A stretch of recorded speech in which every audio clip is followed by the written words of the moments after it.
Pero lo que sabía Demian cada vez me parecía más misterioso. Me voy a casa, dijo, y se apretó más su abrigo bajo la lluvia. Aún quería decirte otra cosa, ya que hemos ido tan lejos, deberías librarte de ese tipo. Si no puedes de otra manera, mátalo. Me impresionaría y me gustaría que lo hicieras. Yo te ayudaría. El miedo me asaltó de nuevo. Recordé de pronto la historia de Caín. Aquello empezaba a ser terrible y empecé a llorar silenciosamente.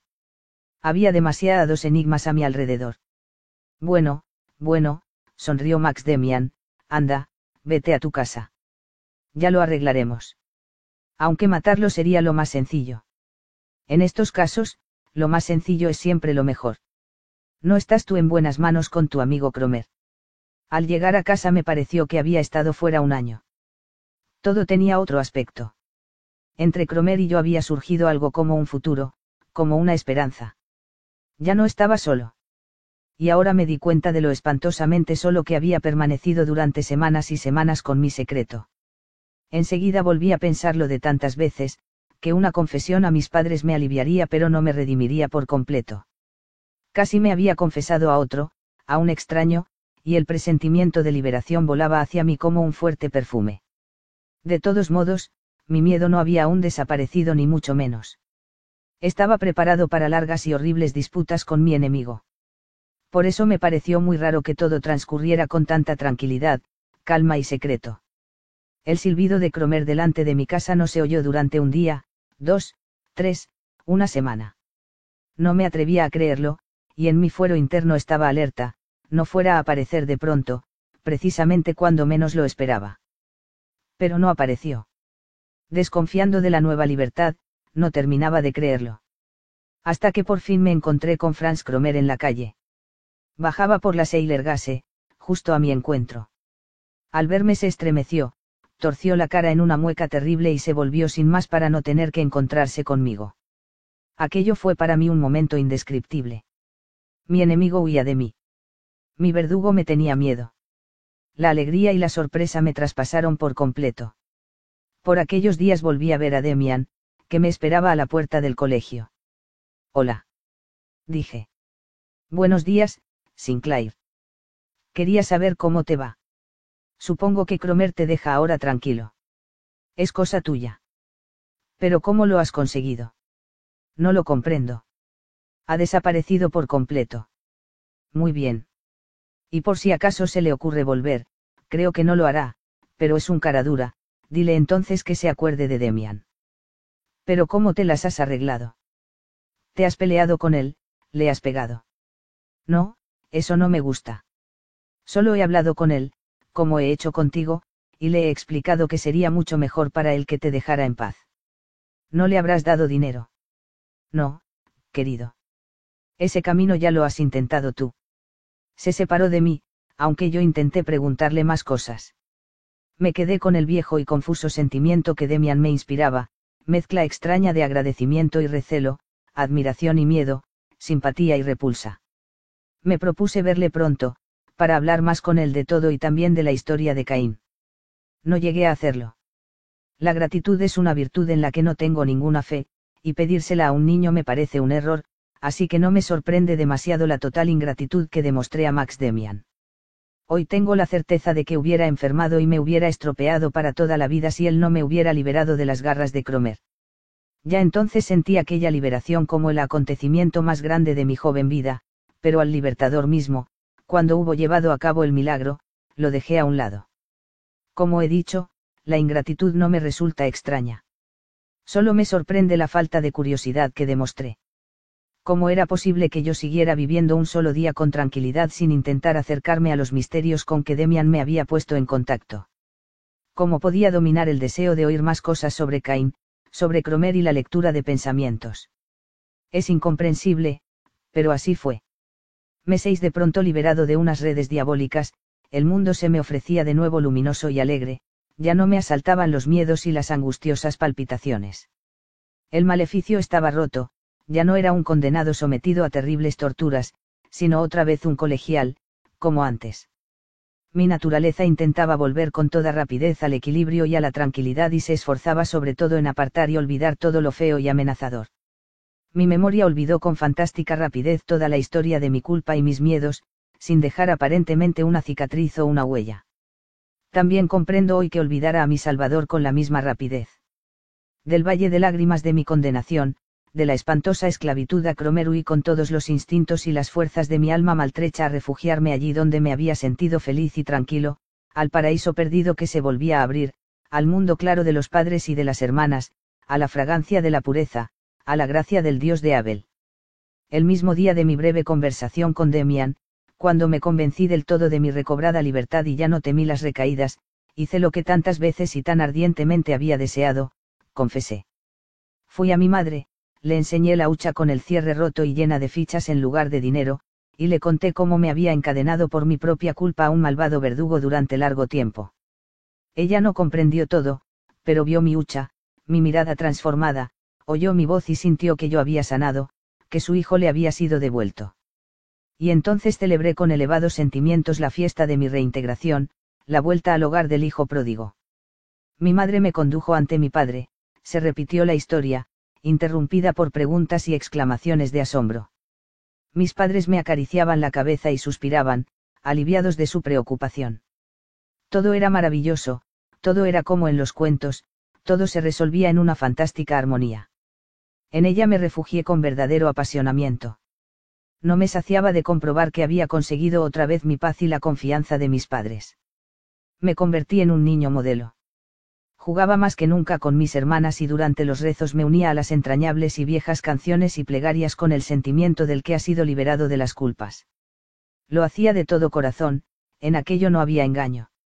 Sin embargo, las cosas no estaban en orden. Y aquí está la razón que explica mi ingratitud hacia Demian de una manera satisfactoria. Debía haberme confesado a él. La confesión habría resultado menos decorativa y emocionante, pero hubiera sido para mí más fructífera. Ahora yo me agarraba con todas mis raíces a mi antiguo mundo paradisíaco, había vuelto a él, y fui acogido con clemencia. Demian no pertenecía a este mundo, no encajaba en él. Además, también él, de otro modo que Cromer, era un seductor que me unía al mundo malo y corrupto, ahora que volvía a ser Abel, yo no quería traicionar a Abel y ayudar a ensalzar a Caín. Hasta aquí, el proceso exterior. El interior, sin embargo, era otro. Me sentía liberado de las garras de Cromer y del diablo, pero no por mi propia fuerza o mérito. Había intentado caminar por los caminos del mundo, pero estos habían resultado demasiado inseguros para mí. Ahora que una mano amiga me había salvado, yo huía, sin echar una mirada atrás, al regazo de mi madre y a la seguridad de una infancia protegida y piadosa. Me hice más joven, dependiente e infantil de lo que en verdad era. Me sentí obligado a sustituir la dependencia de Cromer por otra nueva, pues era incapaz de andar solo. Elegí con mi ciego corazón la dependencia de mis padres, del viejo y querido mundo de luz, del que ya sabía que no era el único. De no haberlo hecho así, tendría que haberme decidido por Demian y haberle confiado todo. Me pareció justificarme por la desconfianza que me inspiraban sus extraños pensamientos, en el fondo, no era más que miedo. Porque Demian me hubiera exigido más que los padres, mucho más, él hubiera intentado hacerme más independiente, con estímulos y reprimendas, con burlas e ironía. Sí, eso lo sé yo, nada hay más molesto para el hombre que seguir el camino que le conduce a sí mismo. Sin embargo, no pude evitar que medio año más tarde, en un paseo con mi padre, surgiera la pregunta de por qué algunas gentes opinaban que Caín era mejor que Abel.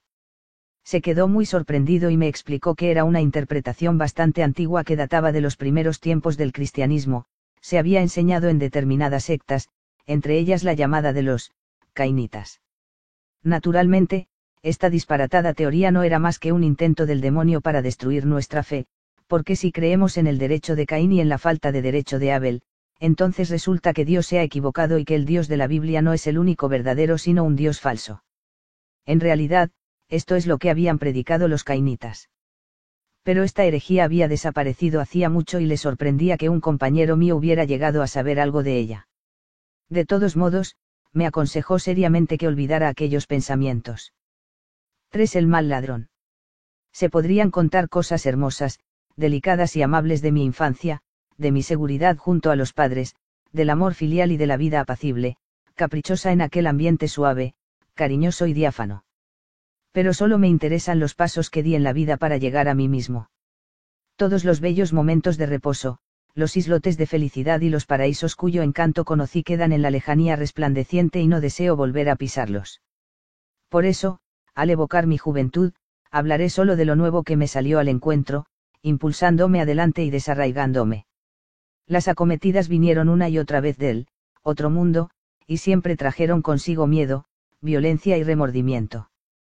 Siempre fueron turbulentas y pusieron en peligro la paz en que yo hubiera querido vivir constantemente. Vinieron los años en los que volví a descubrir que en mi interior latía un instinto que en el mundo permitido y diáfano había que disimular y ocultar. Como a todo ser humano, también a mí me asaltó el lento despertar del sentimiento del sexo, como un enemigo destructor, como la tentación, lo prohibido y el pecado. Lo que mi curiosidad buscaba, lo que suscitaba sueños, placer y miedo, el gran misterio de la pubertad, no encajaba en absoluto dentro de la felicidad mimada de mi paz infantil. Yo hice como todos. Llevé la doble vida del niño que ya no es un niño. Mi conciencia habitaba en el mundo familiar y permitido, mi conciencia negaba el nuevo mundo que surgía.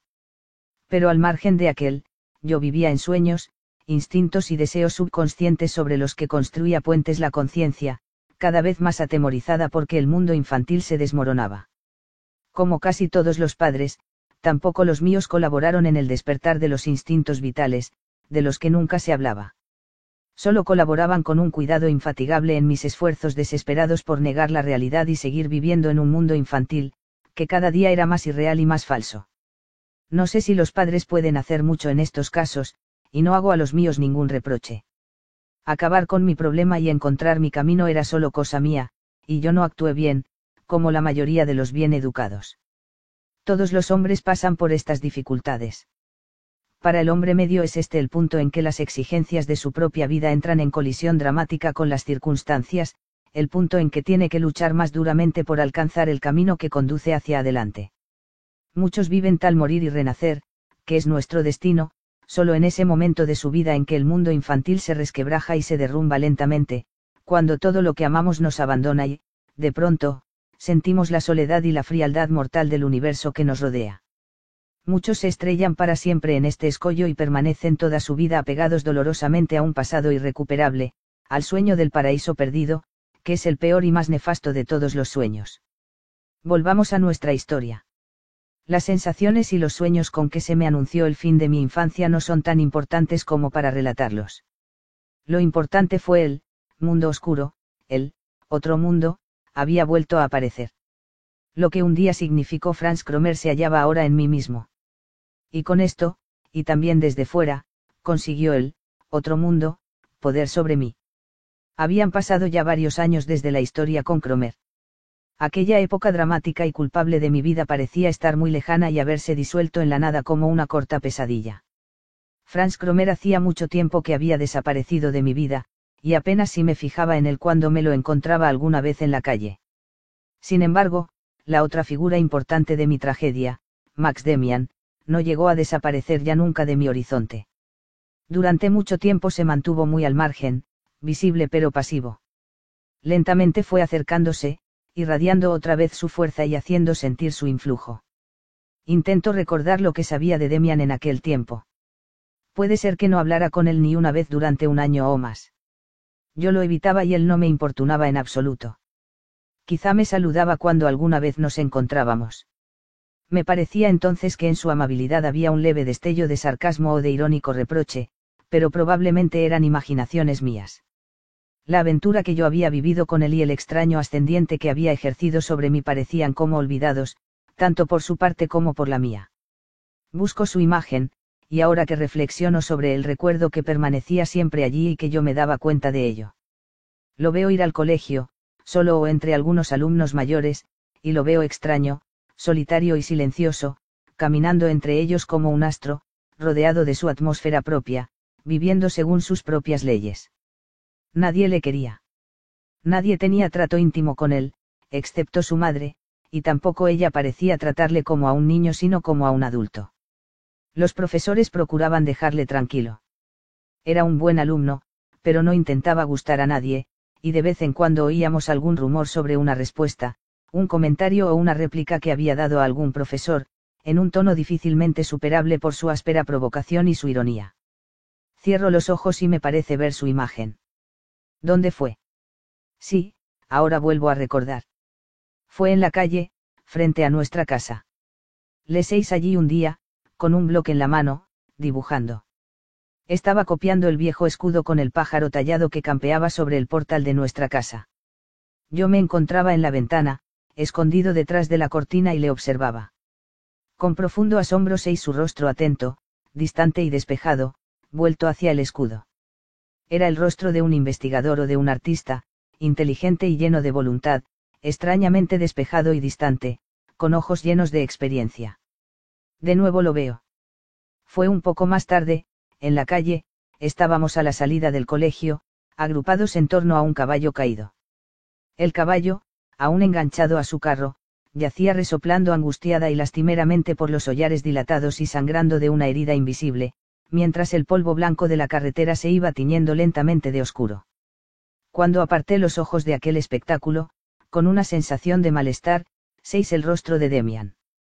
No se había acercado, se mantenía en segundo término, con aquel aire de siempre, tranquilo y elegante. Su mirada estaba fija en la cabeza del caballo y tenía de nuevo una atención profunda y silenciosa, casi fanática pero desapasionada. No pude apartar los ojos de él y sentí entonces, lejos, en el subconsciente, algo muy especial. Observé el rostro de Demian y descubrí no solo que no tenía cara de niño, sino que su rostro era el de un hombre, y aún más, me pareció ver o sentir que tampoco era la cara de un hombre, sino algo distinto. Era como si en aquel rostro hubiera algo femenino. Durante un instante no me pareció ni masculino, ni infantil, ni viejo, ni joven, sino milenario, fuera del tiempo, marcado por otras edades diferentes a la que nosotros vivimos. Los animales suelen tener esa expresión, o los árboles, o las estrellas. Yo no lo sabía, aunque entonces no sentía exactamente lo que ahora puedo formular como adulto, sí sentía algo parecido. Quizás era guapo, no sé si me gustaba o me repelía, tampoco aquello estaba claro. Yo solo veía una cosa. Que era diferente a nosotros, como un animal, como un espíritu, o como una pintura. No sé bien cómo era, pero sí que era distinto, inexplicablemente distinto a todos nosotros. Los recuerdos no me dan más datos, y probablemente estos estén determinados en parte por impresiones posteriores. Pasaron varios años antes de que mi relación con él volviera a ser más estrecha. Demian no había recibido la confirmación en la iglesia con los chicos de su curso, como lo hubiera exigido la tradición del colegio, y esto dio lugar automáticamente a rumores. Se empezó a decir que era judío, o más bien que era pagano, otros opinaban que tanto él como su madre carecían de toda religión o que pertenecían a una fabulosa y peligrosa secta. En relación con esto creo haber oído también que Demian vivía con su madre como con una amante. Lo más probable es que Demian hasta entonces hubiera crecido sin una determinada confesión y que aquello le hiciera temer dificultades en el futuro. En todo caso, su madre decidió que fuera confirmado, 2 años más tarde que sus compañeros, y así sucedió que durante unos meses fue mi compañero en la clase preparatoria para la confirmación. Durante algún tiempo me mantuve alejado de él por completo, no quería tener nada que ver con él. Lo encontraba rodeado de demasiadas habladurías y misterios, pero sobre todo me molestaba la sensación de compromiso hacia él que tenía desde la historia de Cromer. Y precisamente entonces estaba yo muy ocupado con mis propios secretos. La clase preparatoria para la confirmación coincidió para mí con la aclaración definitiva de los problemas sexuales, y, a pesar de mi buena voluntad, mi interés por la enseñanza religiosa se veía muy mermado por este hecho. Los temas de que hablaba el pastor quedaban muy lejos de mí, en un mundo irreal, tranquilo y venerable, quizás eran muy bonitos e importantes, pero no eran nada actuales o interesantes, y aquellas otras cosas que me preocupaban lo eran precisamente en grado máximo. Esta situación hizo que creciera por un lado mi indiferencia hacia las clases y aumentara por otro mi interés por Max Demian. Algo parecía unirnos. Me voy a esforzar en seguir este hilo con la mayor exactitud. Que yo recuerde, la cosa empezó en una clase, muy temprano por la mañana, cuando la luz del aula aún estaba encendida. Nuestro profesor de religión hablaba de la historia de Caín y Abel. Yo no atendía, estaba adormilado y apenas escuchaba. Entonces el cura empezó a hablar en voz alta e insistente del estigma de Caín. En ese momento sentí una especie de contacto o llamada, y, levantando los ojos, seis a Demian, que se volvía hacia mí desde las primeras filas de pupitres con una mirada penetrante y significativa, cuya expresión lo mismo podía ser burlona que grave. Me miró solo un instante, y, de pronto, me fijé con toda atención en las palabras del párroco. Le oí hablar de Caín y del estigma sobre su frente, y tuve en lo más profundo la conciencia de que las cosas no eran como él las decía, que también se podían interpretar de otra manera y que era posible una crítica. En este momento se estableció de nuevo contacto entre Demian y yo. Y es curioso, apenas surgió en el alma aquella sensación de concordancia con él, se reflejó también, como por arte de magia, en el espacio. No sé si lo consiguió él o si fue pura casualidad, yo entonces creía firmemente en las casualidades. A los pocos días, Demian había cambiado de sitio y vino a sentarse delante de mí durante las clases de religión. Aún recuerdo con qué placer aspiraba yo, en el aire viciado de hospicio de aquella aula repleta, el perfume fresco y suave de jabón que exhalaba su nuca. Y unos días después volvió a cambiar de lugar y se sentó junto a mí, y allí permaneció durante todo el invierno y la primavera. Las clases de la mañana se habían transformado por completo. Ya no eran adormecedoras y aburridas. Me hacían ilusión. A veces escuchábamos los dos al pastor con la mayor atención, y una mirada de mi vecino bastaba para que me fijara en una historia curiosa, en una frase extraña, y otra mirada, muy especial, bastaba para alertarme y despertar en mí la crítica y la duda. Pero muchas veces éramos malos alumnos y no oíamos nada de la clase. Demian era siempre muy correcto con los profesores y con los compañeros, nunca hacía tonterías de colegial, nunca se le oía reír ruidosamente o charlar, nunca provocaba las reprimendas del profesor. Sin embargo, en voz baja, y más por señas y miradas que por palabras, supo hacerme partícipe de sus propios problemas. Estos eran en parte muy curiosos. Me dijo, por ejemplo, qué compañeros le interesaban y de qué manera les estudiaba. A algunos les conocía muy bien. Un día me dijo antes de clase, cuando te haga una señal con el dedo, fulano o mengano se dará la vuelta para mirarnos o se rascará la cabeza. Durante la clase, cuando apenas me acordaba ya de aquello, Max me hizo una señal muy ostensible con el dedo, miré rápidamente hacia el alumno señalado y le hice en efecto hacer el gesto esperado, como movido por un resorte. Yo insistí en que Max hiciera el experimento con el profesor, pero no quiso. Sin embargo, una vez llegué a clase y le conté que no había estudiado la lección y que confiaba en que el pastor no me preguntara. Entonces Demian me ayudó. El cura buscaba a un alumno para que le recitara un trozo del catecismo, y su mirada vacilante se posó sobre la expresión culpable de mi rostro. Se acercó lentamente y alargó un dedo hacia mí, ya tenía mi nombre en los labios cuando de pronto se puso inquieto y distraído, empezó a dar tirones de su alzacuello, se acercó a Demian, que le miraba fijamente a los ojos, pareció que quería preguntarle algo, y finalmente se apartó bruscamente, tosió un rato y llamó a otro alumno. Poco a poco, en medio de aquellas bromas que tanto me divertían, me di cuenta de que mi amigo, a menudo, también jugaba conmigo. A veces, yendo al colegio, presentía de pronto que Demian me seguía y, al volverme, le encontraba efectivamente allí. ¿Puedes conseguir, de verdad, que otro piense lo que tú quieres? Le pregunté.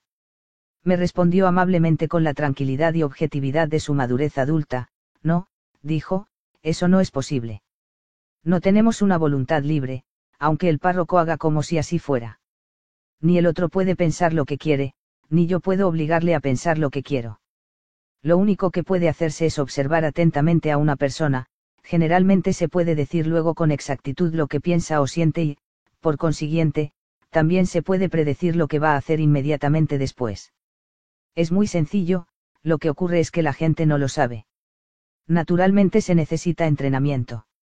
Entre las mariposas hay, por ejemplo, cierta especie nocturna en la que las hembras son menos numerosas que los machos.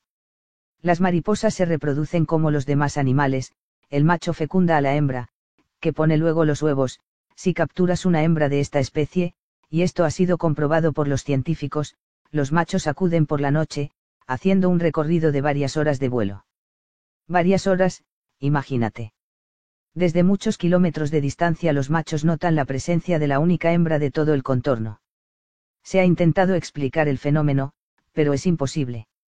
Debe de tratarse de un sentido del olfato o algo parecido, como en los buenos perros de caza, que saben encontrar y perseguir un rastro casi imperceptible. ¿Comprendes? Ya ves, la naturaleza está llena de estas cosas, y nadie puede explicarlas. Y yo digo entonces, si entre estas mariposas las hembras fueran tan numerosas como los machos, estos no tendrían el olfato tan fino. Lo tienen únicamente porque lo han entrenado. Si un animal o un ser humano concentra toda su atención y su voluntad en una cosa determinada, la consigue. Ese es todo el misterio. Y lo mismo ocurre con lo que tú dices. Observa bien a un hombre y sabrás de él más que él mismo. Estuve a punto de pronunciar las palabras, adivinación de pensamiento, y recordarle con ellas la historia de Cromer, que quedaba tan lejana. Pero con respecto a ese asunto sucedía algo muy raro entre nosotros, ni él ni yo hacíamos nunca la más mínima alusión a que hacía unos años él había intervenido de una manera tan decisiva en mi vida. Era como si nunca hubiera habido nada entre nosotros o como si cada uno contara con que el otro hubiera olvidado lo pasado. Sucedió incluso que nos encontramos una o dos veces con Franz Cromer yendo por la calle, pero no intercambiamos ni una mirada ni pronunciamos palabra alguna sobre él. ¿Cómo explicas lo de la voluntad?, pregunté. Dices que no tenemos libre albedrío, pero también aseguras que uno no tiene más que concentrar su voluntad sobre un objetivo para conseguirlo. Ahí hay una contradicción. Si no soy dueño y señor de mi voluntad, tampoco puedo concentraría libremente sobre esto o aquello. Me dio unas palmadas en el hombro. Siempre lo hacía cuando alguna ocurrencia mía le gustaba. Así me gusta, que me preguntes, exclamó riendo. Siempre hay que preguntar, que dudar. Verás, es muy sencillo. Si una de esas mariposas, por ejemplo, quisiera concentrar su voluntad sobre una estrella, o algo por el estilo, no podría hacerlo. Así, ni lo intenta siquiera. Elige como objetivo solo lo que tiene sentido y valor para ella, algo que necesita, algo que le es imprescindible. Por eso logra lo increíble, desarrolla un fantástico sexto sentido, que ningún animal excepto ella posee. Nosotros tenemos un radio de acción más amplio y más intereses que un animal. Pero también estamos limitados a un círculo relativamente estrecho y no podemos salir de él. Yo puedo fantasear sobre esto o aquello, imaginarme algo, por ejemplo, que me es indispensable ir al Polo Norte, o algo por el estilo, pero solo puedo llevarlo a cabo y desearlo con suficiente fuerza si el deseo está completamente enraizado en mí, si todo mi ser está penetrado de él. En el momento en que esto sucede e intentas algo que se te impone desde dentro, la cosa marcha, entonces puedes enganchar tu voluntad al carro, como si fuera un buen caballo de tiro. Si yo, por ejemplo, me propusiera conseguir que nuestro pastor no volviera a llevar gafas, no lo lograría. Sería un puro juego. Pero cuando me propuse en el otoño que me cambiara de pupitre, lo logré fácilmente. De pronto apareció un chico que me precedía en la lista alfabética y que había estado enfermo hasta entonces, como alguien tenía que cederle el sitio, fui yo quien lo hizo porque mi voluntad estaba decidida a aprovechar inmediatamente la ocasión. Sí, dije, a mí también me produjo una sensación muy extraña aquello. Desde el momento en que empezamos a interesarnos el uno por el otro te fuiste acercando a mí cada vez más. Pero, ¿cómo sucedió? Al principio no conseguiste sentarte a mi lado, durante algún tiempo ocupaste el banco delante del mío. ¿Cómo sucedió aquello? De la manera siguiente, yo mismo no sabía con exactitud a dónde quería trasladarme. Sabía únicamente que quería estar sentado más atrás. Me lo dictaba mi deseo de acercarme a ti, pero no lo sabía conscientemente. Al mismo tiempo, tu voluntad también actuaba tirando de mí, ayudándome. Hasta que no estuve sentado delante de ti no me di cuenta de que mi deseo estaba realizado solamente en parte, me di cuenta de que lo que deseaba era estar junto a ti. Pero entonces no entró ningún alumno nuevo en nuestra clase. No, pero yo hice simplemente lo que me apetecía y me senté por las buenas a tu lado. El chico con el que cambié de sitio solo se extrañó y me dejó hacer.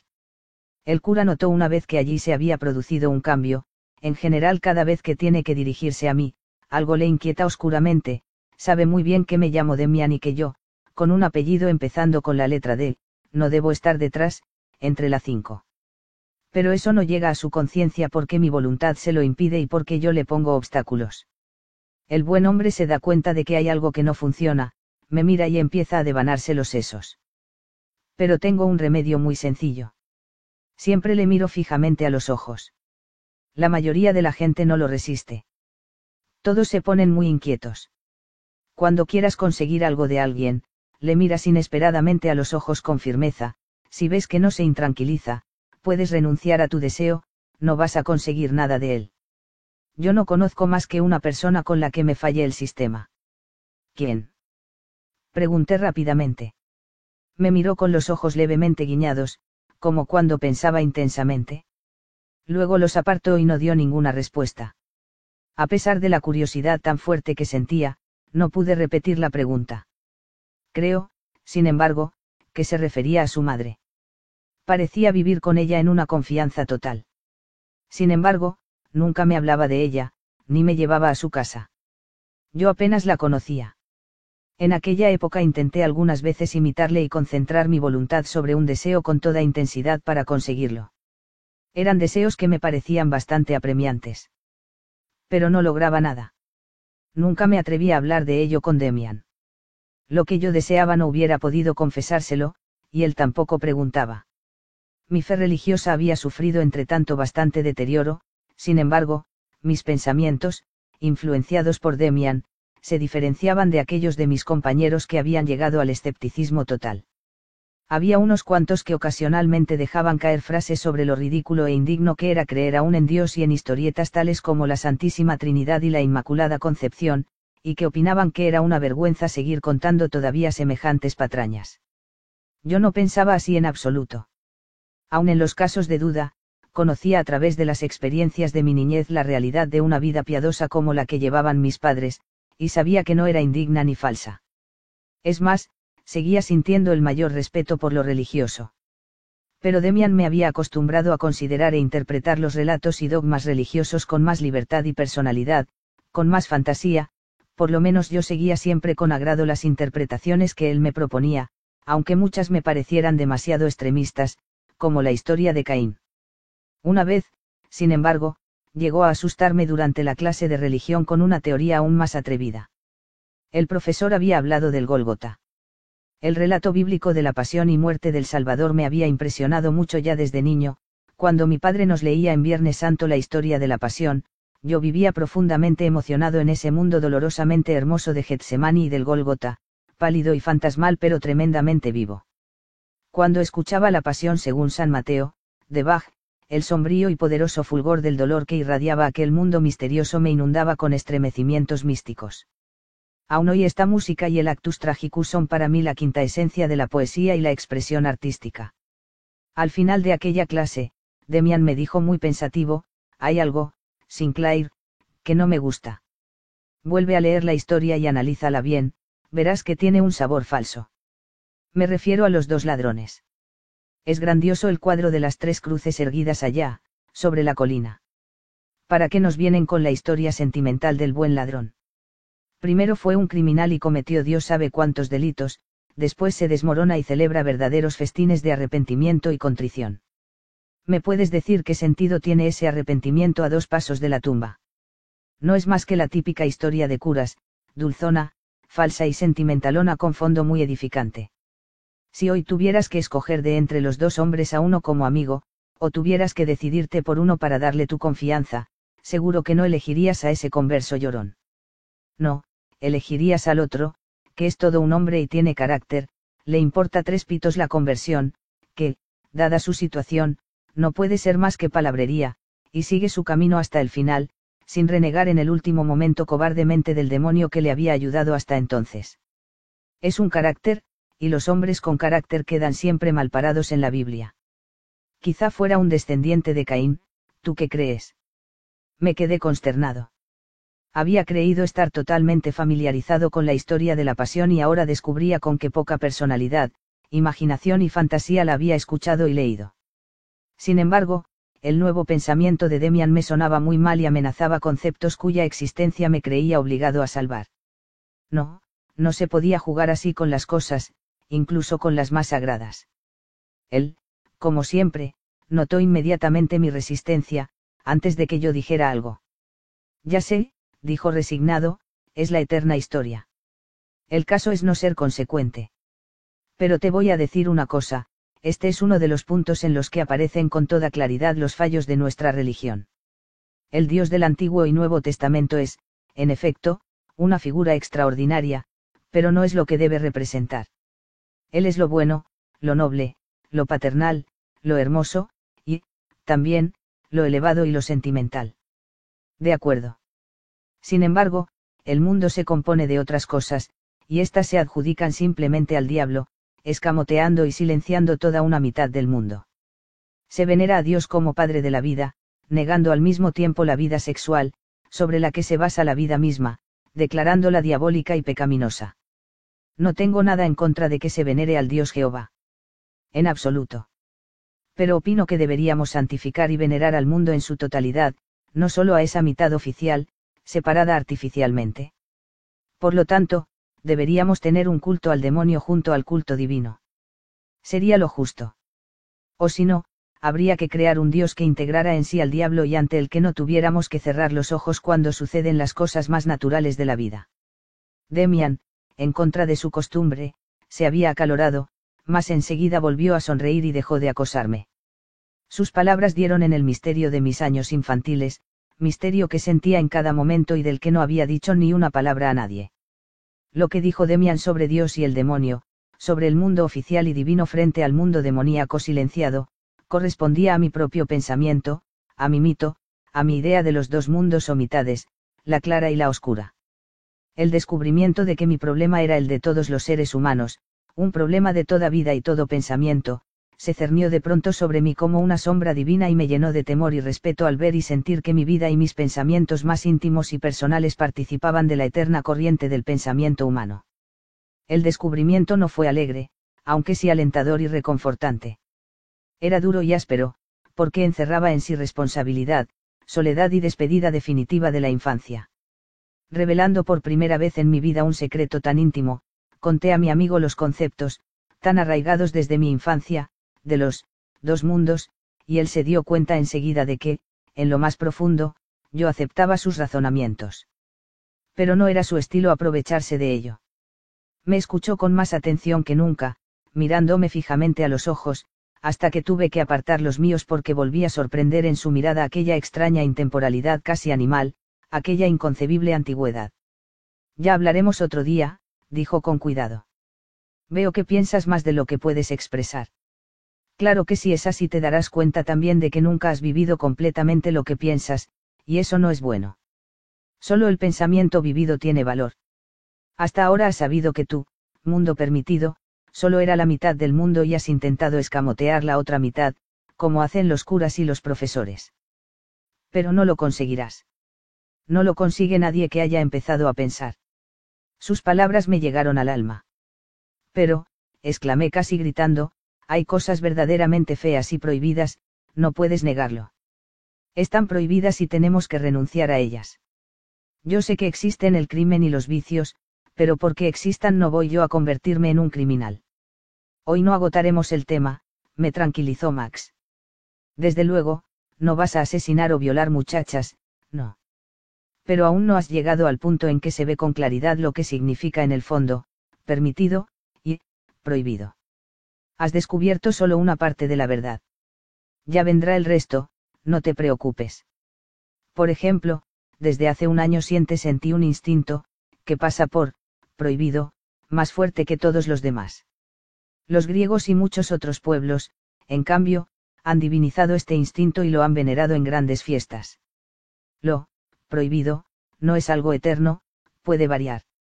También hoy cualquiera puede acostarse con una mujer si antes ha ido al sacerdote y se ha casado con ella. En otros pueblos es de otra manera. Por eso cada uno tiene que descubrir por sí mismo lo que le está prohibido. Se puede ser un gran canalla y no hacer jamás algo prohibido. Y viceversa. Probablemente es una cuestión de comodidad. El que es demasiado cómodo para pensar por su cuenta y erigirse en su propio juez, se somete a las prohibiciones, tal como las encuentra. Eso es muy fácil. Pero otros sienten en sí su propia ley, a esos les están prohibidas cosas que los hombres de honor hacen diariamente y les están permitidas otras que normalmente están mal vistas. Cada cual tiene que responder de sí mismo. De pronto, como si se arrepintiera de haber hablado tanto, enmudeció. Ya entonces intuía yo de forma aproximada lo que Demian sentía cuando actuaba así, pues aunque solía exponer sus ideas de una manera muy agradable y aparentemente ligera, detestaba hablar por hablar, como me dijo un día.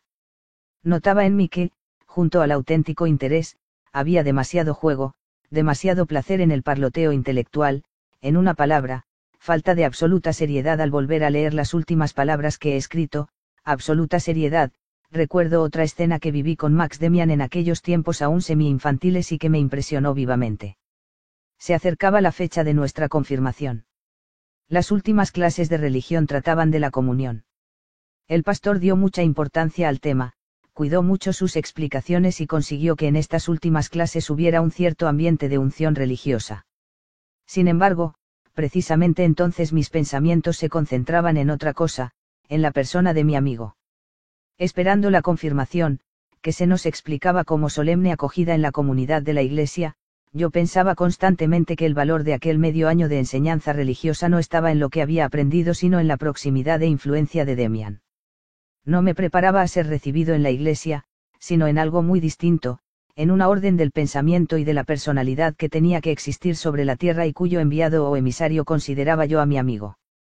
Intenté rechazar aquella idea porque sería vivir, a pesar de todo, la ceremonia de la confirmación con cierta dignidad, que me parecía poco compatible con mis nuevos pensamientos.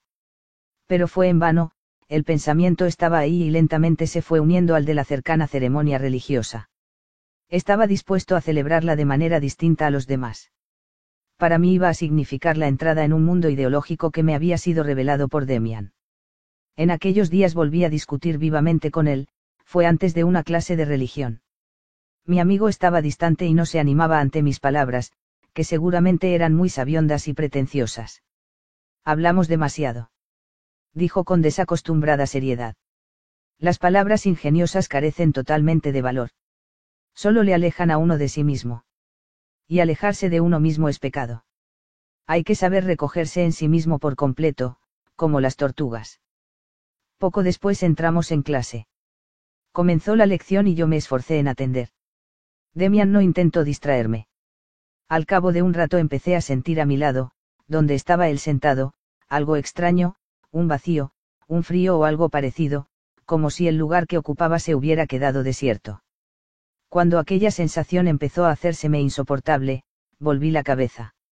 Vi a mi amigo sentado muy derecho y correcto, como siempre. Sin embargo, tenía un aspecto totalmente diferente al acostumbrado, algo que yo desconocía irradiaba de él y le rodeaba. Creí que tenía cerrados los ojos, pero luego sé que los mantenía abiertos, estaban fijos, no miraban, no veían. Estaban dirigidos hacia adentro, hacia una remota lejanía. Demian estaba completamente inmóvil y parecía que no respiraba, su boca parecía como esculpida en madera o mármol, su rostro pálido, de una palidez uniforme, era como de piedra, y solo su pelo castaño tenía vida.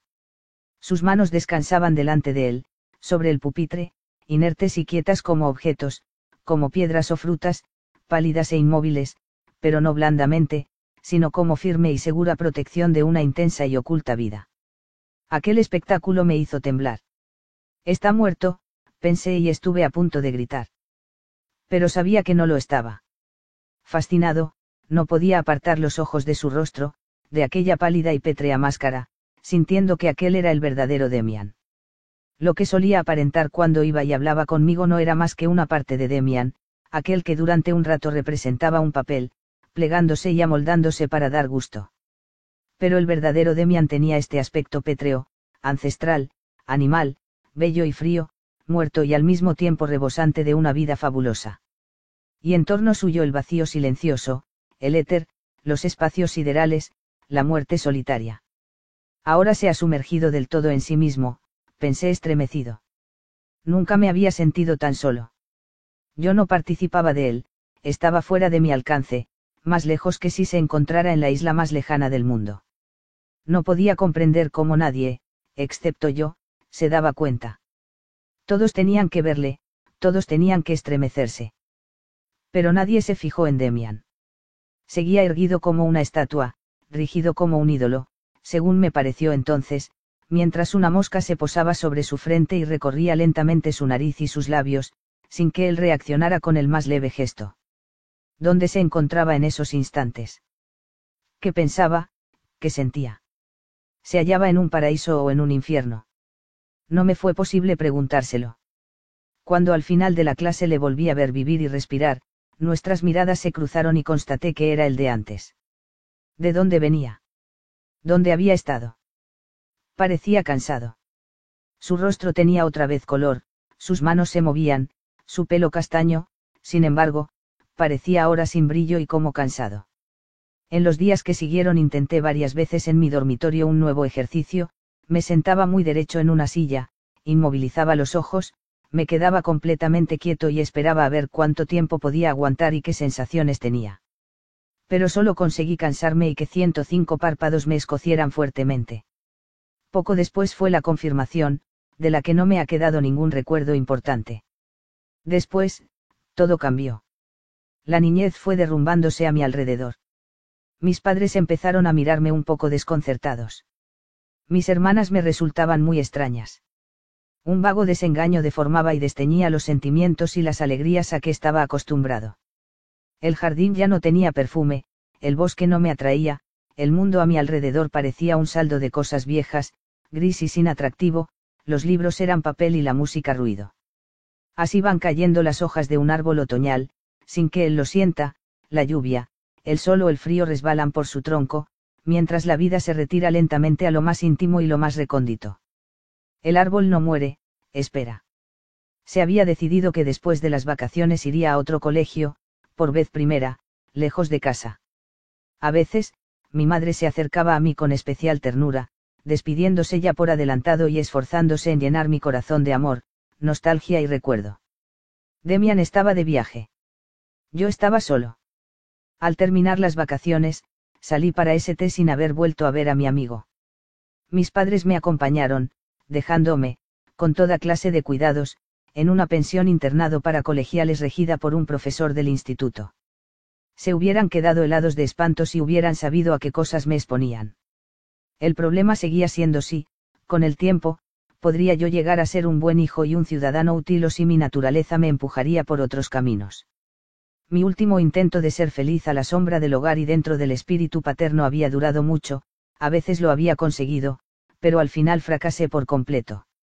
El extraño vacío y la soledad que por primera vez sentí durante las vacaciones después de la confirmación, luego se me haría muy familiar este vacío, este aire enrarecido, no desaparecieron tan deprisa.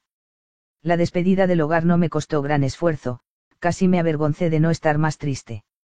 Mis hermanas lloraban sin motivo, yo no podía. Estaba asombrado de mí mismo. Siempre había sido, en el fondo, un niño sentimental y bueno. Ahora estaba completamente transformado. El mundo exterior me era completamente indiferente, y, durante días, no hacía más que escucharme a mí mismo y los torrentes misteriosos y oscuros que fluían dentro de mí. Había crecido mucho en el último medio año y me asomaba al mundo como un muchacho largirucho, delgado e inmaduro. La gracia del niño había desaparecido del todo, yo mismo sentía que así no se me podía querer, y tampoco yo me quería nada a mí mismo. Muchas veces echaba de menos a Max Demian, pero no pocas también le odiaba y le reprochaba el empobrecimiento de mi vida, que soportaba como una fea enfermedad. En el internado al principio no me querían ni estimaban. Primero me tomaron el pelo, después se apartaron de mí, considerándome un cobarde y un solitario antipático. Me volqué en mi papel, exagerándolo, y me encastillé en una soledad rencorosa que hacia afuera tenía todas las apariencias de un desprecio muy viril del mundo mientras en el fondo sucumbía a devoradores ataques de melancolía y desesperación. En las clases pude ir tirando con los conocimientos acumulados en casa, mi curso estaba un poco retrasado en comparación conmigo y me acostumbré a tratar a mis compañeros con cierto desprecio, como si fueran niños. Las cosas siguieron así un año y más, tampoco las primeras vacaciones en casa trajeron nada nuevo, volví a marcharme contento al colegio. Era a principios de noviembre. Yo había cogido la costumbre de dar cortos y pensativos paseos, hiciese el tiempo que hiciese, en los que solía disfrutar de una especie de placer, lleno de melancolía, de desprecio al mundo y a mí mismo. Una tarde húmeda y nebulosa divagaba yo por los alrededores de la ciudad. Fiancho paseo del parque, completamente desierto, invitaba a pasear por él, el camino estaba cubierto de hojas caídas, en las que yo hundía los pies con oscura voluptuosidad. Olía a humedad amarga, y los árboles lejanos surgían de la niebla, fantasmagóricos, grandes y sombríos. Al final del paseo me paré indeciso, con los ojos clavados en la hojarasca negra, respirando con ansia el aroma mojado de descomposición y muerte, al que algo en mí respondía y saludaba. Oh, qué insípida me resultaba la vida. De uno de los caminos laterales salió alguien con capa flotante. Yo quería seguir andando, pero el recién llegado me llamó. Sinclair. Se acercó. Era Alphonse Beck, el mayor del internado. A mí me resultaba simpático y no tenía nada contra él, excepto que siempre me trataba, como a todos los más pequeños, de una manera irónica y paternal. Todos le considerábamos como el más fuerte, decían que tenía dominado al director del internado y era el héroe de muchas leyendas escolares. ¿Qué haces tú por aquí? Me gritó jovialmente, en el tono que adoptaban los mayores cuando se dignaban hablar con nosotros. Apuesto a que estás haciendo versos. Ni pensarlo, negué bruscamente. Beck soltó una carcajada y echó a andar junto a mí, charlando como yo no estaba ya acostumbrado a hacerlo. No creas que no lo comprendo, Sinclair. Tiene un no sé qué caminar así en la niebla al atardecer, con pensamientos otoñales. Comprendo que se caiga en la tentación de hacer versos. Sobre la naturaleza que muere y sobre la juventud perdida que se le parece. Como Heinrich Heine. No soy tan sentimental, me defendí. Bueno, déjalo. Pero con un tiempo así creo que es mejor buscar un lugar recogido donde se pueda tomar un vasito de vino o algo por el estilo. ¿Te vienes conmigo un rato? Precisamente estoy completamente solo. O quizá no te apetece. No quiero pervertirte, amigo, a lo mejor eres un niño modelo. Poco después nos encontrábamos en un tabernucho de las afueras de la ciudad, bebiendo un vino dudoso y entrechocando los vasos de vidrio grueso. Al principio aquello no me gustaba demasiado, pero al menos era algo nuevo. Al poco rato, bajo el efecto del vino, me volví muy locuaz. Era como si en mi interior se hubiese abierto una ventana y el mundo entrara resplandeciente. ¿Cuánto tiempo hacía que mi alma no se desahogaba hablando? Me puse a fantasear y de pronto saqué a relucir la historia de Caín y Abel. Beck me escuchaba complacido. Por fin alguien a quien yo daba algo. Me golpeaba en el hombro y me llamaba, chico del demonio, y a mí se me hinchaba el corazón del placer de dejar correr generosamente todos los deseos acumulados de hablar y comunicarme, de ser reconocido por alguien y de valer algo a los ojos de uno mayor que yo. Cuando me dijo que era un pillastre genial, sus palabras me inundaron el alma como un vino dulce y embriagador. El mundo ardía con nuevos colores, los pensamientos me venían de 100.000 fuentes audaces, sentía llamear en mí el fuego y el ingenio. Hablamos de los profesores y de los compañeros y a mí me dio la impresión de que nos entendíamos estupendamente. Hablamos sobre los griegos y los paganos. Beck quería a toda costa que le hiciera confidencias sobre aventuras amorosas. Pero en ese terreno yo no podía seguir la conversación, no había vivido nada y nada podía contar. Y lo que había sentido, construido y fantaseado en mi cabeza, lo llevaba ardiendo en el alma y no se hubiera disuelto o hecho comunicable solo con el vino. Beck sabía mucho más de las chicas que yo, y escuché con la cara encendida sus cuentos. Me enteré de cosas increíbles, cosas que nunca hubiera creído posibles se hacían reales y parecían normales. Alphonse Beck, con sus 18 años, tenía ya alguna experiencia. Entre otras, que la relación con las chicas jóvenes tenía sus pegas, no querían más que carantoñas y galanterías, y eso estaba bien pero no era lo verdadero. De las mujeres se podía esperar mucho más. Las mujeres eran más razonables. Por ejemplo, la señora Hagelt, la de la tienda de cuadernos y lapiceros, con esa se podía uno entender, y las cosas que habían sucedido detrás del mostrador no eran para contarlas. Yo estaba fascinado y aturdido. Yo, desde luego, no hubiera podido enamorarme de la señora Hagelt precisamente, pero, a fin de cuentas la historia era increíble. Parecía que había posibilidades, por lo menos para los mayores, que yo nunca hubiera imaginado. Sin embargo, también había algo falso en todo aquello, me sabía a menos y a más vulgar de lo que, según mi opinión, debía ser el amor, pero era la realidad, era la vida y la aventura. A mi lado tenía a uno que lo había vivido y a quien parecía natural. Nuestra conversación había bajado de nivel, había perdido algo. Yo no era ya el niño genial, ahora solo era un chico escuchando a un hombre. Pero aún así, comparado con lo que había sido mi vida desde hacía meses y meses, resultaba maravilloso y paradisíaco.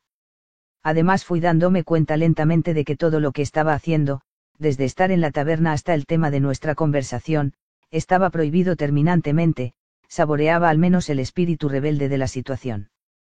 Recuerdo con todo detalle aquella noche. Al volver los dos a casa, tarde, bajo los faroles mortecinos, en la noche fresca y mojada, iba borracho por primera vez en mi vida. No era nada grato, sino muy desagradable, y, sin embargo, hasta esto tenía algo, un atractivo, una dulzura, era la rebelión y la orgía, la vida y el espíritu. Beck se portó muy bien conmigo, aunque iba enfadado y me regañaba por novato. Me llevó casi en brazos hasta el internado, donde consiguió que entráramos, sin ser descubiertos, por una ventana abierta. Al despertar de la borrachera, tras un breve y mortal sueño, me sobrevino una desesperada tristeza. Me erguí en la cama, aún con la camisa del día anterior, mi ropa y mis zapatos andaban tirados por el suelo y olían a tabaco y a vomitona, entre dolores de cabeza, vértigo y una sed abrasadora, en mi alma surgió una imagen con la que hacía tiempo que no me enfrentaba. Vi mi ciudad natal y la casa de mis padres, a mi padre y a mi madre, a mis hermanas, el jardín, mi dormitorio tranquilo y acogedor, el colegio y la plaza mayor, Seis a Demian, las clases de religión.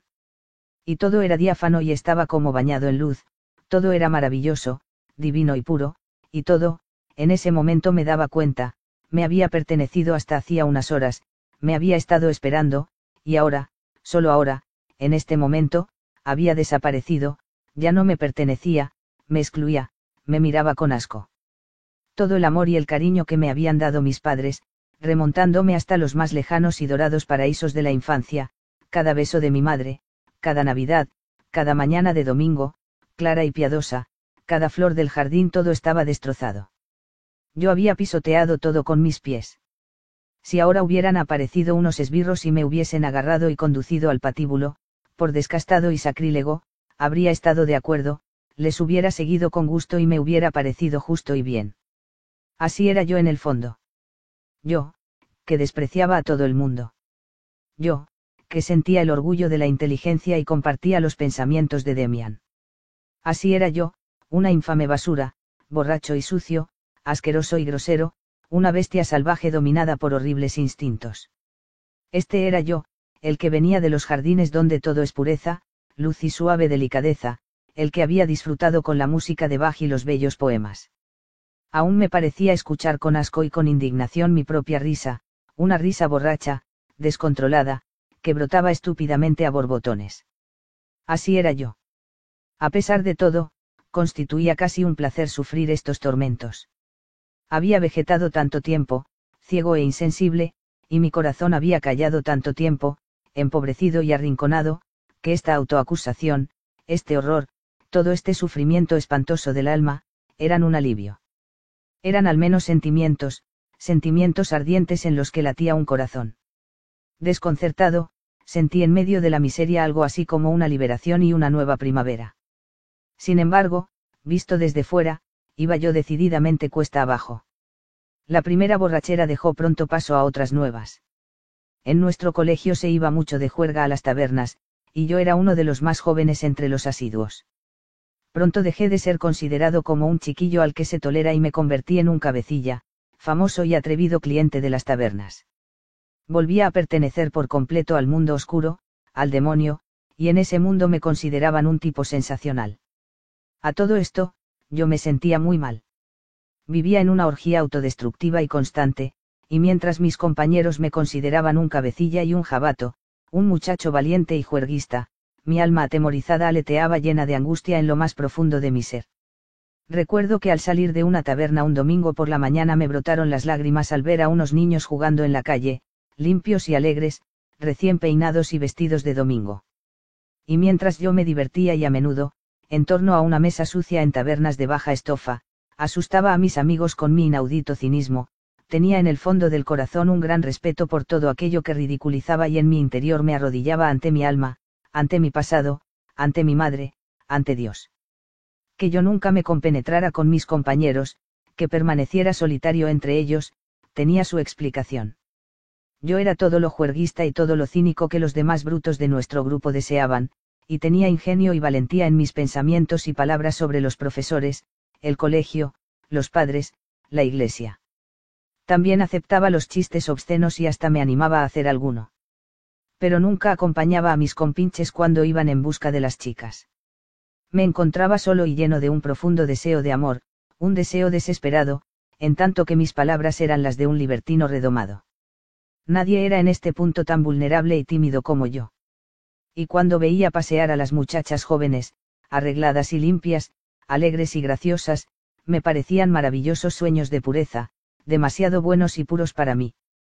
Durante una temporada tampoco pude entrar en la papelería de la señora Hagelt porque nada más mirarla me ponía colorao, recordando lo que Alphonse Beck me había contado de ella. Cuanto más solitario y extraño me sentía en aquella compañía, más trabajo me costaba separarme de ella. Verdaderamente no sé ya si el beber y fanfarronear me gustaron alguna vez demasiado, nunca llegué a acostumbrarme a la bebida y siempre sufrí sus penosas consecuencias. Era todo como una obligación. Yo hacía lo que creía que debía hacer, de otra forma, no hubiera sabido qué hacer conmigo mismo. Tenía miedo de los arrebatos, terriblemente intensos, de ternura y timidez a que tendía constantemente. Tenía miedo de los suaves pensamientos amorosos que me asaltaban. Lo que más echaba de menos era un amigo. Había uno o dos compañeros que me resultaban simpáticos, pero como pertenecían al grupo de los buenos y mis vicios hacía tiempo que no eran ningún secreto, me evitaban. Todos me consideraban un perdido irremisible, bajo cuyos pies se tambaleaba ya el suelo. Los profesores conocían mis trastadas, ya había sido castigado varias veces, mi expulsión definitiva del colegio era algo que todos esperaban. Yo también lo sabía, además, hacía tiempo que no era un buen alumno y que me limitaba a seguir mal que bien las clases, con la convicción de que aquello no podía seguir así mucho tiempo. Hay muchos caminos por los que Dios puede llevarnos a la soledad y a nosotros mismos. Este fue el camino por el que me condujo entonces a mí. Fue como una pesadilla. A través de basura y viscosidad, sobre vasos de cerveza rotos y en noches enteras de cinismo, me veo a mí mismo, soñador hechizado, arrastrándome desasosegado y atormentado por un camino sucio y feo. Hay sueños así en los que de camino al castillo de la princesa encantada uno queda empantanado en barrizales y callejas llenas de malos olores y basuras. Así me sucedió a mí. De esta manera tan poco refinada, aprendí a estar solo y a levantar entre mi infancia y yo una puerta cerrada por guardianes implacables y resplandecientes. Esto fue un principio, un despertar de la nostalgia de mí mismo. Aún me asusté cuando mi padre, alarmado por las cartas del director de la pensión, apareció por primera vez en St. y se enfrentó inesperadamente conmigo. Cuando vino por segunda vez, hacia fines del invierno, yo ya estaba endurecido e indiferente, le dejé que me riñera, que me rogara y que me recordara a mi madre. Al final se irritó mucho y dijo que si no cambiaba permitiría que me expulsaran del colegio ignominiosamente y me metería en un correccional. ¿A mí qué me importaba? Cuando partió, me dio pena de él, no había conseguido nada ni había encontrado un camino hasta mí, en algunos momentos, llegué a pensar que le estaba muy bien empleado. Me tenía sin cuidado lo que iba a ser de mí. A mi modo, extraño y poco agradable, me encontraba en disensión con el mundo y lo expresaba metido en las tabernas y fanfarroneando. Esa era mi manera de protestar, con la que yo mismo me destrozaba, a veces me planteaba la cuestión en los siguientes términos: si el mundo no necesita gente como yo, si no sabe darles otro papel mejor y no puede emplearles en empresas superiores, entonces la gente como yo se irá a pique. Muy bien, que el mundo cargue con eso. Las vacaciones navideñas de aquel año fueron bastante tristes. Mi madre se asustó al verme. Había crecido aún más y mi rostro delgado tenía un aspecto gris y demacrado, con rasgos cansados y párpados enrojecidos. La primera sombra de bigote y las gafas que llevaba desde hacía poco me hacían más extraño a sus ojos. Mis hermanas retrocedieron entre risitas. Todo fue muy enojosa y amarga la conversación con mi padre en su despacho, enojoso saludar a los parientes, enojosa sobre todo la Nochebuena. Aquel había sido siempre el gran día de nuestra casa, la noche de la fiesta y el amor, de la gratitud, de la renovación de la alianza entre mis padres y yo. Esta vez todo resultó agobiante y embarazoso. Como siempre, mi padre dio lectura al Evangelio de los pastores, que cuidan sus rebaños en el campo, Como siempre, mis hermanas contemplaron deslumbradas sus regalos.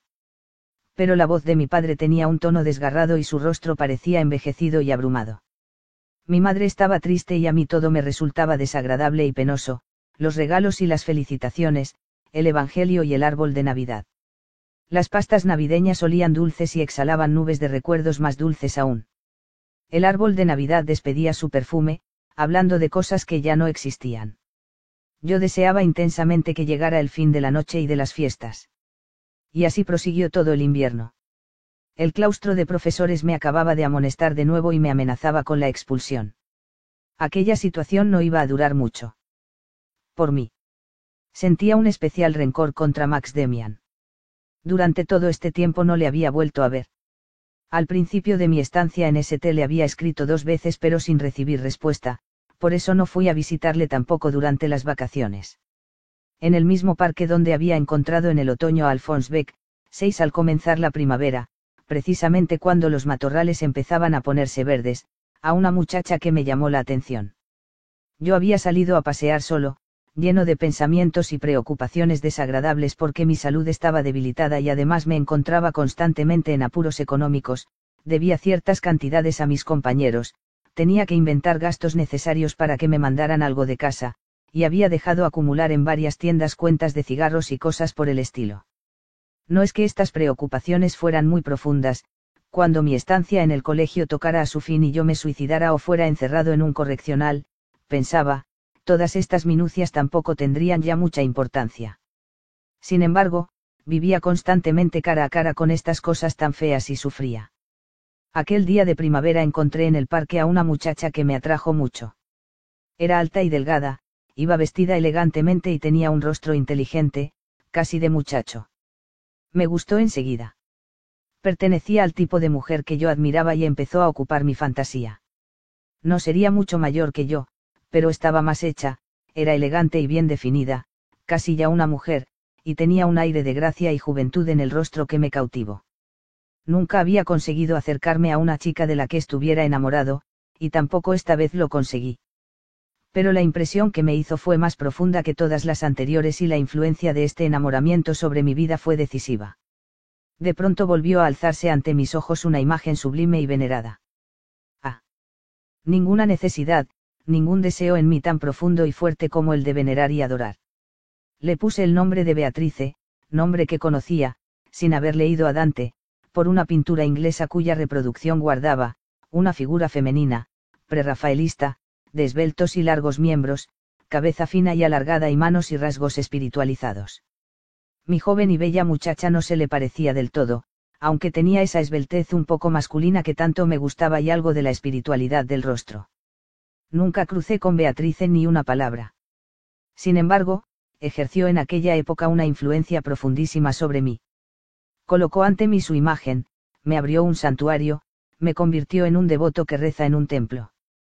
De la noche a la mañana dejé de participar en las juergas y correrías nocturnas. De nuevo podía estar solo. Recobré el gusto por la lectura, por los largos paseos. Esta súbita conversión me hizo blanco de todas las burlas. Pero ahora tenía algo que querer y venerar, tenía otra vez un ideal, la vida volvía a rebosar de intuiciones y misteriosos presagios, y aquello me inmunizaba. Volvía a encontrarme a mí mismo, aunque como esclavo y servidor de una imagen venerada. No puedo recordar aquel tiempo sin cierta emoción. Otra vez intentaba reconstruir con sincero esfuerzo un mundo luminoso, sobre las ruinas de un periodo de vida desmoronado. Otra vez vivía con el único deseo de acabar con lo tenebroso y malo en mi interior y de permanecer por completo en la claridad, de rodillas ante unos dioses. Al menos, el mundo luminoso, de ahora era mi propia creación, ya no trataba de refugiarme y cobijarme en las faldas de mi madre y en la seguridad irresponsable. Era un nuevo espíritu de sumisión, creado y exigido por mí mismo, con responsabilidad y disciplina. La sexualidad bajo la que sufría y de la que siempre iba huyendo, se vería purificada en este fuego y convertida en espiritualidad y devoción. Ya no habría nada oscuro ni feo, se acabarían las noches en vela, las palpitaciones del corazón ante imágenes obscenas, el escuchar tras puertas prohibidas, la concupiscencia. En su lugar levantaría yo mi altar con la imagen de Beatrice, y, al consagrarme a ella, me consagraría al mundo del espíritu y a los dioses. La parte de vida que arrebataba a las fuerzas del mal, la sacrificaba a las de la luz. Mi meta no era el placer, sino la pureza, no la felicidad, sino la belleza y el espíritu. Este culto a Beatrice transformó del todo mi vida. Todavía ayer un cínico precoz, era ahora sacerdote de un templo, con el deseo de convertirme en un santo. No solo renuncié a la mala vida, a que me había acostumbrado, sino que intenté cambiar en todo e imbuir de pureza, nobleza y dignidad hasta el comer, el beber, el hablar y el vestir. Empezaba la mañana con abluciones frías, que en un principio me costaron gran esfuerzo de voluntad. Me comportaba seria y dignamente, andaba muy derecho, con paso lento y parsimonioso. Para un espectador todo aquello debía resultar ridículo, para mí, era puro culto divino. Entre las nuevas actividades con que yo intentaba expresar el espíritu nuevo que me animaba, hubo una que adquirió gran importancia para mí. Empecé a pintar. Todo comenzó porque la pintura inglesa de Beatrice, que yo poseía, no se parecía del todo a aquella muchacha. Quería pintarla para mí. Con una alegría y una esperanza totalmente nuevas reuní en mi cuarto, hacía poco que tenía uno propio, papel, colores y pinceles y preparé paleta, vasos, platillos y lápices. Los finos colores de temple en sus pequeños tubos me entusiasmaban. Había entre ellos un verde fogoso que aún me parece ver resplandecer en el pequeño cuenco de porcelana blanca. Empecé con cuidado. Pintar un rostro era difícil, preferí ensayarme antes con otros temas. Pinté ornamentos, flores, pequeños paisajes imaginarios, un árbol junto a una ermita, un puente romano con cipreses. A veces me perdía del todo en aquel juego, feliz como un niño con su caja de colores. Por fin, comencé a pintar a Beatrice. Los primeros dibujos fracasaron y los tiré. Cuanto más intentaba imaginarme el rostro de la muchacha, a la que solía ver por la calle, menos lo conseguía. Por fin renuncié a ello y me puse a dibujar simplemente un rostro, siguiendo a mi fantasía y las direcciones que surgían del pincel y los colores. Resultó un rostro imaginario y no me disgustó. Seguí inmediatamente haciendo nuevos ensayos. Cada dibujo era más elocuente, se aproximaba más al tipo deseado, aunque no a la realidad. Me fui acostumbrando más y más a trazar líneas con pincel soñador y a llenar superficies que no correspondían a modelo alguno y que resultaban un tanteo caprichoso del subconsciente. Un día pinté, casi sin darme cuenta, un rostro que me decía más que los anteriores. No era el rostro de aquella muchacha ni pretendía serlo. Era otra cosa, algo irreal pero no menos valioso. Parecía más una cabeza de muchacho que de muchacha, el pelo no era rubio sino castaño, con un matiz rojizo, la barbilla enérgica y firme contrastaba con la boca, que era como una flor roja, el conjunto resultaba un poco rígido, con algo de máscara, pero impresionante y lleno de vida secreta. Cuando contemplé mi obra terminada, me hizo una extraña impresión. Me parecía una especie de ídolo o máscara sagrada, medio masculina, medio femenina, sin edad, a la vez enérgica y soñadora, tan rígida como misteriosamente viva. Este rostro me decía algo, me pertenecía, me exigía. Y además tenía un parecido con alguien, no sabía con quién. El retrato acompañó durante un tiempo todos mis pensamientos, compartiendo mi vida. Lo guardaba en un cajón para que nadie lo encontrara y pudiera burlarse de mí. Pero cuando me hallaba a solas en mi cuartito, sacaba el retrato y conversaba con él. Por la noche lo sujetaba con un alfiler a la pared, frente a mi cabecera, y lo contemplaba hasta dormirme, y por la mañana le dedicaba mi primera mirada. Precisamente en aquel tiempo volví a soñar mucho, como cuando era pequeño. Me parecía no haber soñado hacía años.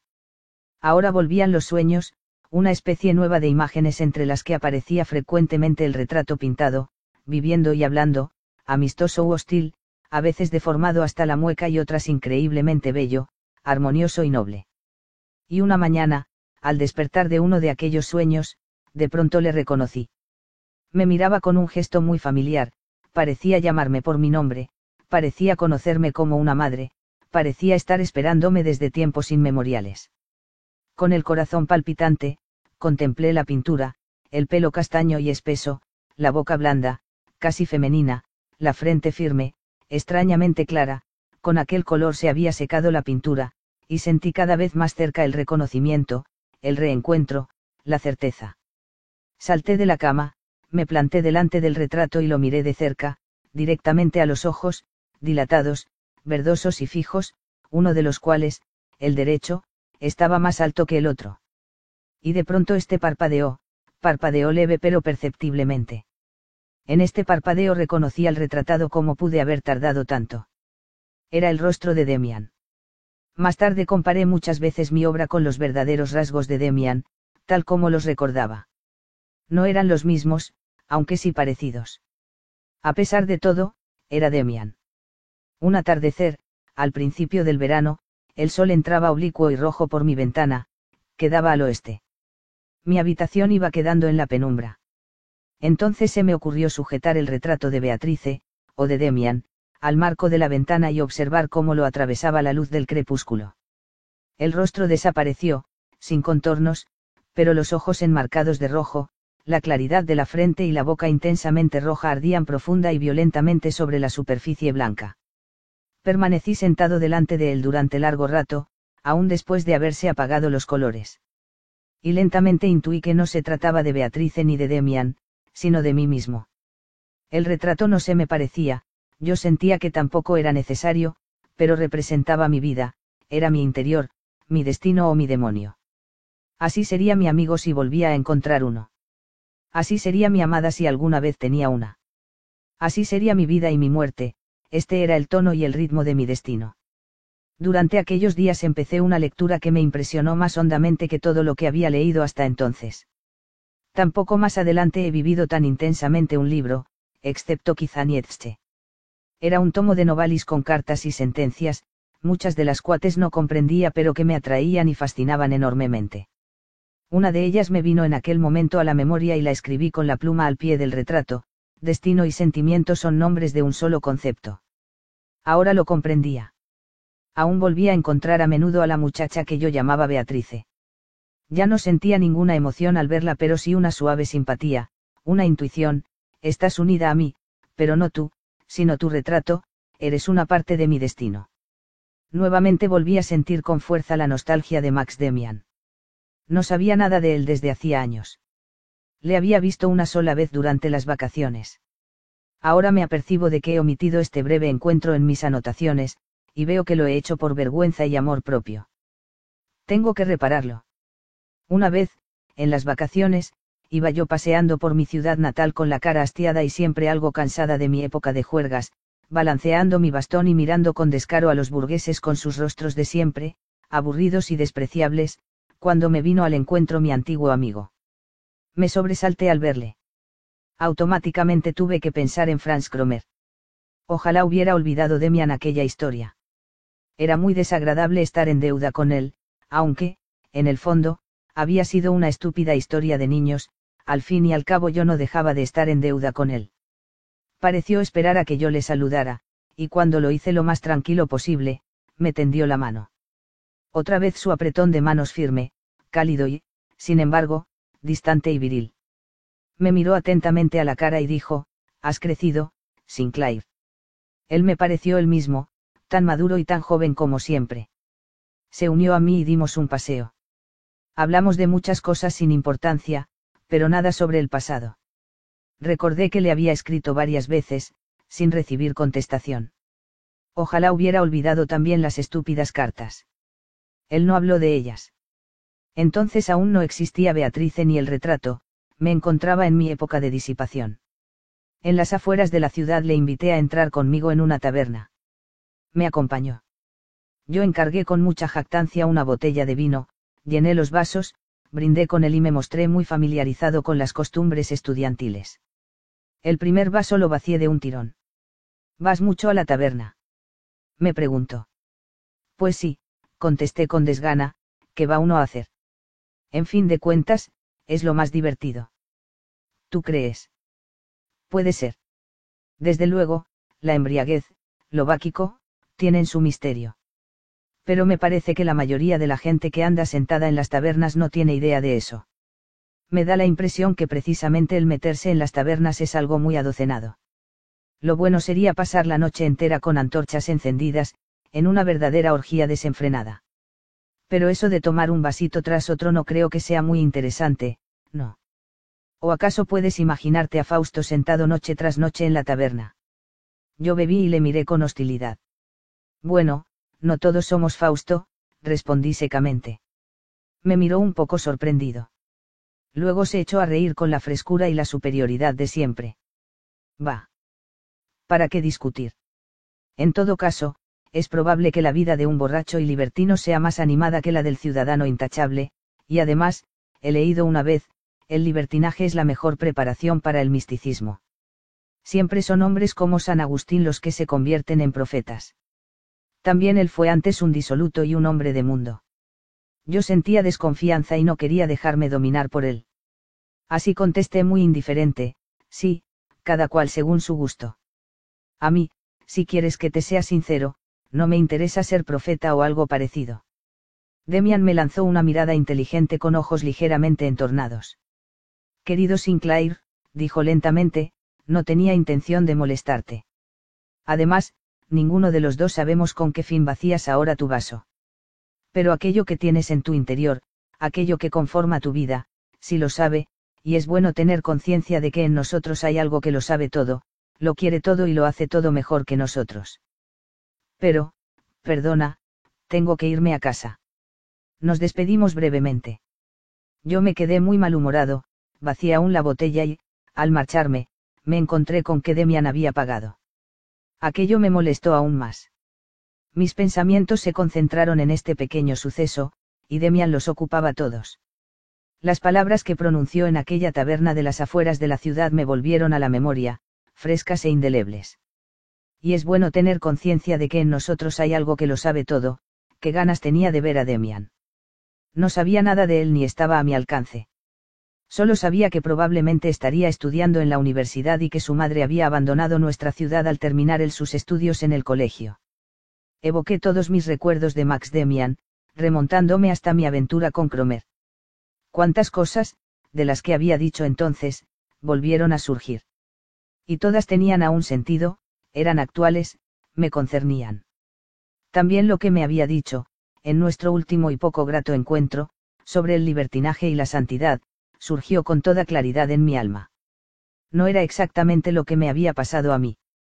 No había vivido yo en la embriaguez y en el lodo, aturdido y perdido hasta que un nuevo instinto vital había despertado en mí precisamente lo contrario, el ansia de pureza, la nostalgia de la santidad. Fui siguiendo mis recuerdos mientras caía la noche. Fuera llovía. También en mis recuerdos oía caer la lluvia, bajo los castaños, el día que Demian me preguntó qué me pasaba con Franz Cromer y acertó mi secreto. Una a una fueron saliendo las conversaciones camino del colegio y durante las clases de religión. Al final recordé mi primera entrevista con Max Demian. ¿De qué había tratado? Aunque no me acordaba bien, tenía tiempo y me sumí totalmente en mis pensamientos. Volví a precisar mis recuerdos. Habíamos estado parados delante de nuestra casa, después de que él me había comunicado su opinión sobre Caín. Había hablado del viejo y borroso escudo que campeaba sobre nuestro portal, y me había dicho que el escudo le interesaba, que había que fijarse bien en estas cosas. Por la noche soñé con Demian y con el escudo, que cambiaba de forma constantemente. Demian lo sostenía entre sus manos, unas veces era pequeño y gris, otras imponente y colorido, pero, según me explicaba él, siempre era el mismo. Al final me instó a comer el escudo. Cuando lo hube tragado, sentí un temor terrible de que el ave heráldica reviviera en mí, me llenara del todo y empezara a devorarme las entrañas. Lleno de terror, me desperté. Era aún noche cerrada. Me despabilé y oí que lluvia caía dentro de la habitación. Me levanté a cerrar la ventana y pisé algo blanquecino que había caído en el suelo. Por la mañana 6 que era mi pintura. Estaba en el suelo, mojada, y se había arrugado. La puse a secar entre dos secantes dentro de un libro pesado. Cuando fui a verla al día siguiente, se había secado y también había cambiado. La boca roja había palidecido y parecía más fina. Era la boca de Demian. Me puse a hacer un nuevo dibujo del ave heráldica. No recordaba muy bien su verdadero aspecto, sabía que muchos detalles ya no se reconocían, porque el escudo era viejo y había sido pintado varias veces. El pájaro estaba posado sobre algo, una flor, un cesto, un nido o una copa de árbol. No me importaba demasiado y comencé a pintar lo que recordaba claramente. Por un impulso indeterminado comencé enseguida con colores fuertes. La cabeza era en mi dibujo amarilla. Fui pintando según el humor que tuviera y acabé al cabo de unos días. Resultó un ave de rapiña con una afilada y audaz cabeza de gavilán, con medio cuerpo dentro de una bola del mundo oscura, de la que surgía como de un huevo gigantesco, sobre un fondo azul.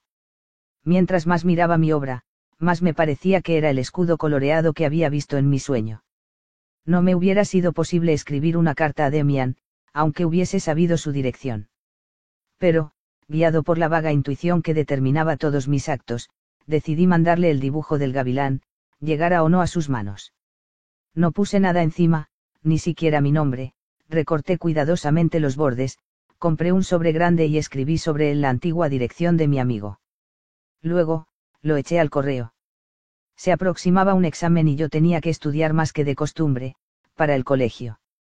Desde que había abandonado aquella conducta despreciable, los profesores me habían acogido otra vez con benevolencia. Tampoco era ahora un buen alumno, pero ni yo ni nadie se acordaba ya de que medio año antes todos habían dado como probable mi expulsión del colegio. Mi padre volvió a escribirme en el tono de antes, sin reproches ni amenazas. Pero yo no sentía la necesidad de explicarle a él o a quien fuera cómo se había producido aquel cambio. Era pura casualidad que hubiera coincidido con los deseos de mis padres y profesores.